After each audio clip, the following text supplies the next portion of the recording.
Kia ora I te whānau, ko Maria Sydney tōku ingoa, ko tēnei te Waiata, aroha mai, aroha atu.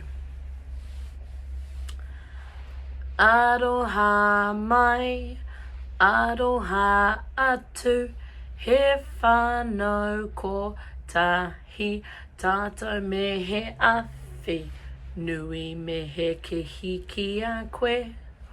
Ho mai tō aroha e.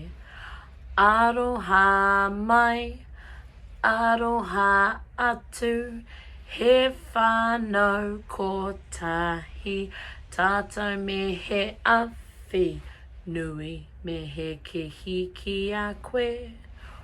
Ho mai tō aroha e.